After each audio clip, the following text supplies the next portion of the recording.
नमस्कार, आप देख रहे हैं गंगाजल न्यूज और मैं हूं ताराचंद नागर। भारतीय जनता पार्टी ने आज तीसरी सूची जारी कर दी है, जिसमें 58 उम्मीदवार घोषित किए गए हैं। इनमें फलोदी से वर्तमान विधायक पब्बाराम बिश्नोई, लोहावट से गजेंद्र सिंह खीवसर को उम्मीदवार घोषित किया है। यह दोनों ऐसे उम्मीदवार हैं जिन पर पार्टी ने चौथी बार विश्वास दिखाया है। इसके अलावा जोधपुर जिले के भोपालगढ़ विधानसभा क्षेत्र से कमसा मेघवाल को उम्मीदवार बनाया है। यह भी यहां से चौथी बार चुनाव लड़ेंगे। पूर्व में 2 बार जीत चुकी है और 1 बार हार गई थी। कांग्रेस ने अभी फलोदी और लोहावट से उम्मीदवार घोषित नहीं किए हैं, लेकिन भोपालगढ़ से गीता बरोड़ को उम्मीदवार बना चुकी है। फलोदी में आज मुस्लिम समाज ने बैठक कर कांग्रेस के लिए खतरे की घंटी बजा दी है। यह खबर भी आपको दिखाएंगे, लेकिन इससे पहले बात करते हैं भाजपा उम्मीदवार पब्बाराम बिश्नोई की। भारतीय जनता पार्टी ने फलोदी विधानसभा क्षेत्र से एक बार फिर पब्बाराम बिश्नोई को उम्मीदवार घोषित किया है। घोषणा होते ही पार्टी पदाधिकारियों व कार्यकर्ताओं ने उनके आवास पर पहुंचकर बधाई दी। कार्यकर्ताओं ने गुड़ खिलाकर मुंह मीठा करवाया। बिश्नोई ने मंदिर पहुंचकर मां लटियाल के दर्शन किए और पूजा अर्चना कर आशीर्वाद मांगा। पब्बाराम बिश्नोई 3 नवंबर को सुबह 11 बजे नामांकन पत्र दाखिल करेंगे। उन्होंने बताया कि बापू नगर आवास से वे कार्यकर्ताओं के साथ नामांकन पत्र भरने के लिए कचहरी जाएंगे और निर्वाचन अधिकारी के समक्ष आवेदन पेश करेंगे। पब्बाराम ने कहा कि पार्टी ने चौथी बार उन पर विश्वास जताया है। कार्यकर्ताओं के सहयोग से हम सफल होंगे।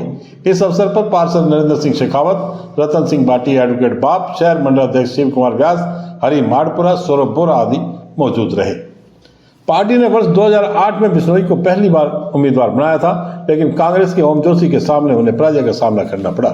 वर्ष 2013 में उन्होंने ओम जोशी को हराकर हार का बदला लिया। वर्ष 2018 में कांग्रेस ने उम्मीदवार बदलते हुए युवा चेहरे महेश व्यास को उम्मीदवार बनाया, लेकिन पब्बाराम बिश्नोई के सामने वे हार गए। इस बार भाजपा की टिकट मांगने वाले काफी दावेदार थे, लेकिन अंततः पार्टी ने पब्बाराम बिश्नोई में ही विश्वास जताया है। ऐसा मानना है कि भी ये मास्टर इस योग्य है कि इस विधानसभा का प्रतिनिधित्व कर सके। तो मैं पार्टी का बहुत बहुत आभारी हूँ।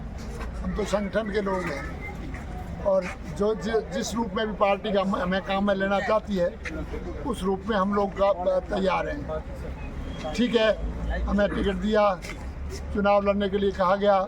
पार्टी ने चौथी बार मेरे ऊपर विश्वास किया। मैं बड़ा सौभाग्यशाली हूँ और पार्टी का बड़ा आशीर्वाद है। पार्टी कार्यकर्ताओं के नाम कुछ संदेश देना चाहेंगे? पार्टी कार्यकर्ताओं के नाम यही संदेश है कि मजबूती से लग जाइए और इस कांग्रेस के कुशासन को अंत करने के लिए, इस कुशासन रूपी राक्षस का अंत करने के लिए आप सन्नद्ध हो जाइए। सारे मिलकर के लड़िए।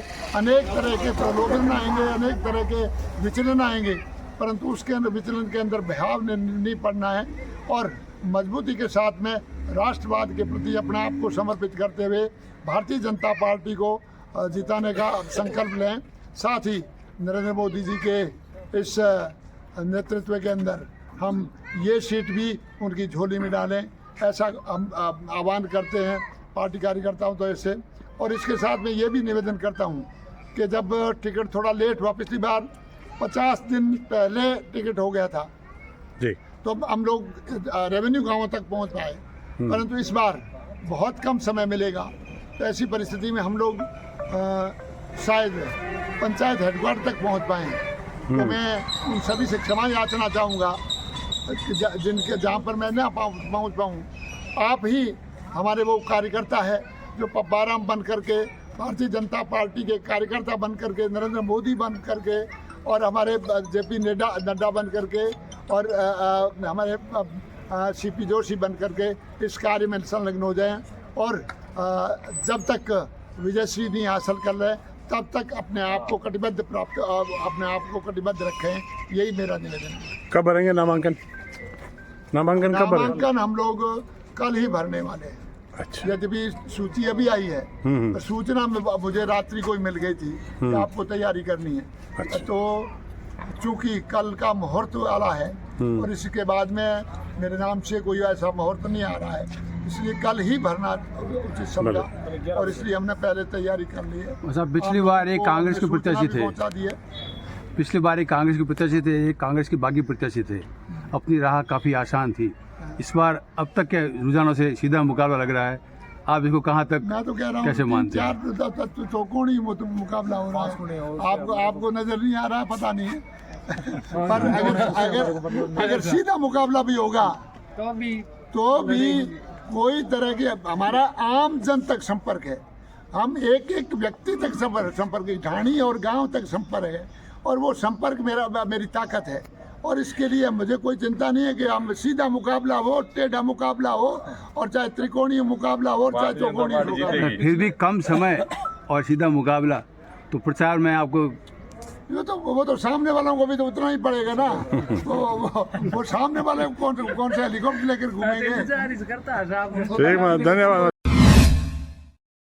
जनता पार्टी द्वारा लौट विधानसभा क्षेत्र से गजेंद्र सिंह खीमसर, फलोदी से पब्बाराम बिश्नोई और पोकरण से प्रतापपुरी को उम्मीदवार बनाए जाने पर कार्यकर्ताओं ने नागौर रोड पर होटल गोल्डन पैलेस पर एकत्रित होकर पटाखे छोड़े और एक दूसरे का मुंह मीठा करवाकर पार्टी हाईकमान का आभार जताया। इस अवसर पर भाजपा नेता गिरिधर सिंह जालोड़ा, आम सिंह आमला, देवी सिंह बैंगटी, रतन मेघवाल, मदन सिंह, नगद सिंह डड्डू, मूल सिंह रिडमसर, देवी सिंह भाटी, विक्रम सिंह बैंगटी, नारायण सिंह आदि उपस्थित थे। फलोदी विधानसभा क्षेत्र से भाजपा द्वारा पब्बाराम बिश्नोई को टिकट दिए जाने पर बाप में भी कार्यकर्ताओं ने खुशी जाहिर करते हुए पटाखे छोड़े। शुक्रवार को फलोदी में आयोजित होने वाली विशाल आम सभा व नामांकन रैली में भाग लेने के लिए बाप क्षेत्र से भी कार्यकर्ता जाएंगे। आज मुस्लिम समाज ने फलोदी विधानसभा क्षेत्र से मुस्लिम समाज के किसी व्यक्ति को टिकट देने की मांग की है। आज बरकत कॉलोनी में मुस्लिम समाज की बैठक हुई। वक्ताओं ने टिकट वितरण में मुस्लिम समाज की उपेक्षा किए जाने पर रोष जताया और चेतावनी दी कि अगर कांग्रेस ने मुस्लिम समाज के व्यक्ति को टिकट नहीं दिया तो समाज अपना निर्णय लेने के लिए स्वतंत्र होगा। कल से शहर में कांग्रेस की टिकट ब्राह्मण समाज के किसी व्यक्ति को दिए जाने की चर्चा जोरों पर है। सट्टा मार्केट में भी इस कथित उम्मीदवार को लेकर भारी सट्टा होने की सूचना है। कल से ही सोशल मीडिया पर मुस्लिम समाज के युवाओं द्वारा मुस्लिम समाज को टिकट दिए जाने की मांग की जा रही है। आज दोपहर मुस्लिम समाज के गणमान्य जनों की बैठक में वक्ताओं ने कहा कि कांग्रेस मुस्लिम समाज को केवल वोट बैंक समझती है, इससे ज्यादा कुछ नहीं। फलोदी विधानसभा क्षेत्र में 60,000 से ज्यादा मुस्लिम मतदाता हैं। इसके बावजूद कांग्रेस हमारे समाज को टिकट के योग्य नहीं समझती। वक्ताओं ने कहा मुस्लिम समाज के 5 व्यक्तियों ने टिकट के लिए आवेदन किया था, लेकिन किसी को भी पार्टी ने टिकट के योग्य नहीं समझा। समाज के नेताओं हमीद खेतानी, पप्पू खिलजी, नैने खां, पूर्व सरपंच आदि ने संबोधित किया। बैठक में हाजी हमीद, अयूब जूना, सतार कल्ला, महबूब कोहिनूर, अलादीन खिलजी, इलियास, हाजी फतेह खान कल्ला, बिलाल खान सहित काफी संख्या में गणमान्य जन उपस्थित थे।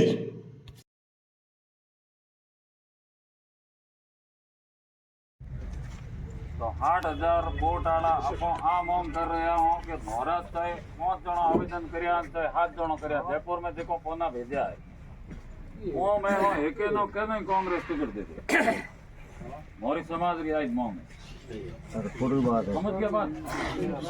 अगर कांग्रेस डिसीजन भी तो ले लियो तो मैं समाज ही डिसीजन भी तो ले लिया। सही बात नीति है कुछ बात आज हाजिरी मीटिंग और कोई मसौर हुआ तो बोले भाई है मोरे आज बेबे साला हो कांग्रेस रा टिकट मंगन वाला दौड़ दौड़ दौड़ दौड़ उमर बेबे आ गई और कमी कहन तीसरी बताओ 8,000 वोट वाले ना टिकट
कहीं ना कहीं हमें अपने समाज की पहचान और अपने समाज के वजूद की पहचान को लेकर आज जो हमारे मन में एक जो टीस है, एक रोष है, उसको लेकर हम सब लोग इकट्ठे हुए यहाँ पे।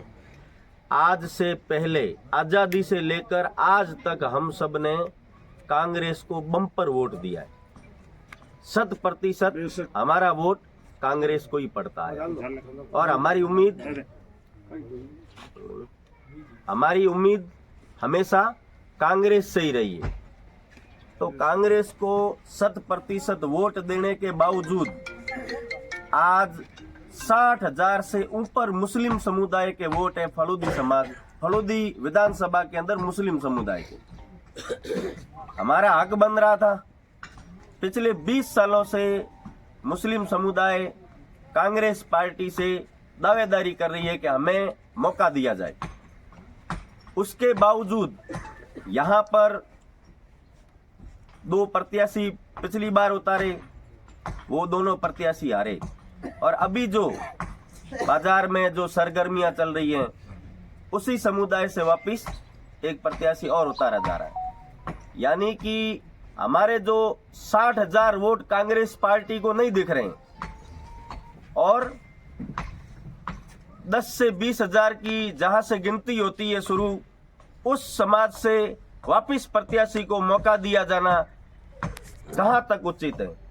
इसी को लेकर आज जो हम किसी समाज विशेष का विरोध नहीं करते, ना हमारा किसी समाज विशेष से विरोध है, हम कांग्रेस पार्टी से ये सवाल कर रहे हैं कि 60,000 वोट जो जीत की तरफ हम पार्टी को जीत दिलाते हैं, एक हमारा वोट जहां पड़ा है उसकी जीत हुई है। आज 60,000 वोट की वैल्यू है, उसके बावजूद भी कांग्रेस पार्टी हमें सिर्फ वोट बैंक समझ के रख रही है। इसको लेकर हम सब लोग इकट्ठे हुए आज हमारे मन में क्यों रोष है, इसी बात को लेकर है कि इतना सारा वोट बैंक इतना बड़ा होने के बावजूद हम सिर्फ वोट बैंक बन के नहीं रह सकते। अगर कांग्रेस पार्टी कोई फैसला मुस्लिम समुदाय के खिलाफ लेती है, हमें टिकट नहीं देती है इस बार तो हमने पुरजोर तरीके से दावेदारी की है। हमारे 5 दावेदार जो सरपंच साहब ने जैसा कहा कि प्रबल दावेदारी जिन्होंने की है, 5 के 5 उम्मीदवारों ने पिछले 2 साल से घर छोड़ रखे हैं। जयपुर, दिल्ली और फलोदी के बीच में ही चक्कर रहे उनके। दावेदारी इतनी अच्छी होने के बावजूद हमारे दावेदारों को दरकिनार किया जाना, यानी पूरे मुस्लिम समुदाय को दरकिनार किया गया है कांग्रेस पार्टी के द्वारा। तो आप सभी बैठे हैं, सरपंच साहब ने अच्छी पहल की कि हम सब आज एक संदेश पर इकट्ठे हुए यहाँ इस पंडाल के अंदर। आप सभी सोचें कि हमारा राजनीतिक वजूद क्या है। विधानसभा आम चुनाव के अंतर्गत जिला निर्वाचन अधिकारी जिला कलेक्टर जोधपुर हिमांशु गुप्ता ने आज फलोदी पंचायत समिति के सभागार में फलोदी विधानसभा निर्वाचन क्षेत्र के सेक्टर अधिकारियों व सेक्टर पुलिस अधिकारियों की बैठक ली। बैठक में गुप्ता ने critical and vulnerable polling station, सुनिश्चित न्यूनतम सुविधाएं, एमसीसी की पालना, होम वोटिंग, मतदान दल रवानगी, ईवीएम वितरण एवं संग्रहण, महिला, यूथ, दिव्यांग, प्रतिबंधित मतदान केंद्र, मतदान दिवस व्यवस्था आदि के संबंध में जानकारी ली और निर्देश दिए। बैठक में जिला कलेक्टर फलोदी जसमीत सिंह संधू, एसपी जोधपुर ग्रामीण धर्मेंद्र सिंह यादव, एसपी फलोदी हनुमान प्रसाद मीणा, रिटर्निंग अधिकारी डॉक्टर अर्चना व्यास, सहायक रिटर्निंग अधिकारी डॉक्टर भावना सांखला, डीएसपी रामकरण सिंह मलिंडा व सेक्टर अधिकारी तथा सेक्टर पुलिस अधिकारी सहित अन्य अधिकारी उपस्थित रहे। महिला चेतना केंद्र के तहत दूसरा दशक द्वारा शुरू किए गए निःशुल्क सिलाई प्रशिक्षण शिविर का उद्घाटन आज सूरज देवी बोहरा ने फीता काटकर किया। वियोवृत सूरज देवी बोहरा अब तक 2000 से अधिक महिलाओं को प्रशिक्षित कर चुकी हैं। समाज सेवी वरिष्ठ चिकित्सक दिनेश शर्मा ने सूरज देवी बोहरा का शाल उड़ाकर सम्मान किया। दूसरा दशक कार्यालय में जेठी देवी जोगरा शर्मा फाउंडेशन ट्रस्ट के सहयोग से निःशुल्क सिलाई प्रशिक्षण शिविर का संचालन किया जा रहा है। प्रशिक्षिका किरणा के नेतृत्व में 14 महिलाएं व किशोरियां प्रशिक्षणरत हैं। उद्घाटन कार्यक्रम में फलोदी व ग्रामीण क्षेत्र की 14 महिलाओं को शाल उड़ाकर सम्मानित किया गया, जो कई वर्षों से सिलाई कार्य कर परिवार का आर्थिक सहयोग कर रही हैं। इस अवसर पर 50 से अधिक महिलाएं व किशोरियां उपस्थित थी। मुख्य अतिथि सूरज देवी बोहरा ने महिलाओं का हौसला बढ़ाते हुए कहा कि महिलाएं भी पुरुषों से कम नहीं हैं। वर्तमान समय में महिलाओं को भी परिवार चलाने में पुरुषों का सहयोग करना चाहिए। जब तक हाथ पैर सलामत है तब तक हम गरीब नहीं हैं। डॉक्टर दिनेश शर्मा ने सूरज देवी के कार्यों की सराहना करते हुए कहा कि आप इस उम्र में भी कर्मशील हैं, जो हमारे लिए प्रेरणादायी है। उन्होंने सिलाई शिविर में पूर्ण सहयोग का विश्वास दिलाया। इस अवसर पर सूरज देवी से प्रशिक्षण प्राप्त कमला, जियो देवी, गौरा देवी, संतोष तथा वरिष्ठ मित्र राजेश बोहरा ने विचार रखे। कंचन थानवी, अमरू चौधरी, नीलम रानी, कविता, शारदा, सीमा लक्ष्मी आदि उपस्थित थे। परियोजना निदेशक मुरारी लाल थानवी ने आभार जताया। प्रीति राठौड़ ने कार्यक्रम का संचालन किया। आदर्श महाविद्यालय देचो में चल रहे विशेष राष्ट्रीय एकता शिविर में देश भर से आए एनसीसी कैडेट्स को पश्चिमी राजस्थान के धोरों पर कैमल सफारी कराई गई व पश्चिमी राजस्थान की संस्कृति से रूबरू कराया गया। Colonel NK Singh, deputy commandant colonel Baldev Singh Chaudhary, colonel Surya Prakash मौजूद रहे। महाविद्यालय के सचिव कुम सिंह भाटी ने बताया कि आज छात्र छात्राओं के खो खो के मैच हुए। इसके अलावा एनसीसी कैडेट्स के बीच एनवायरमेंट और डेवलपमेंट पर वाद विवाद प्रतियोगिता हुई। शाम के समय एनसीसी कैडेट्स के बीच वॉलीबॉल के मैच हुए। एनसीसी के राष्ट्रीय कैंप में सेना के कई अधिकारी मौजूद रहे। सांस्कृतिक कार्यक्रम में मनमोहक प्रस्तुतियां दी। बाप निवासी हितेश धामट पुत्र हीरालाल पालीवाल का वर्ष 2023-24 में बीए एलएलबी पाठ्यक्रम में चयन हुआ है। मॉडल स्कूल बाप के पूर्व छात्र हितेश का लॉ यूनिवर्सिटी त्रिपुरा में चयन होने पर प्रिंसिपल राजीव कुमार व स्टाफ ने प्रसन्नता व्यक्त करते हुए परिजनों को बधाई दी। फलोदी विधानसभा क्षेत्र से आज 2 निर्दलीय उम्मीदवारों ने नामांकन पत्र दाखिल किए। रिटर्निंग अधिकारी एसडीएम डॉक्टर अर्चना व्यास ने बताया कि आज फलोदी विधानसभा क्षेत्र से निर्दलीय प्रत्याशी भूपत सिंह हवाई एवं ज्ञानाराम ने नाम निर्देशन पत्र दाखिल किए। अब तक 4 प्रत्याशी नामांकन दाखिल कर चुके हैं। निर्वाचन अधिकारी जिला कलेक्टर जोधपुर हिमांशु गुप्ता की अध्यक्षता में आज पंचायत समिति सभागार लोहावट में विधानसभा निर्वाचन क्षेत्र में सेक्टर अधिकारियों व सेक्टर पुलिस अधिकारियों की बैठक हुई। बैठक में गुप्ता ने critical and vulnerable polling station, सुनिश्चित न्यूनतम सुविधाएं, एमसीसी की पालना आदि विषयों पर जानकारी ली और निर्देश दिए। बैठक में जिला कलेक्टर फलोदी जसमीत सिंह संधू, एसपी जोधपुर ग्रामीण धर्मेंद्र सिंह यादव, एसपी फलोदी हनुमान प्रसाद मीणा, रिटर्निंग अधिकारी प्रदीप कुमार, उपाधीक्षक पुलिस शंकर लाल सहित सेक्टर अधिकारीगण उपस्थित रहे। आज बस इतना ही समाचार। कल फिर आपसे मुलाकात होगी। तब तक के लिए मुझे दे आज्ञा। धन्यवाद। शुभ रात्रि।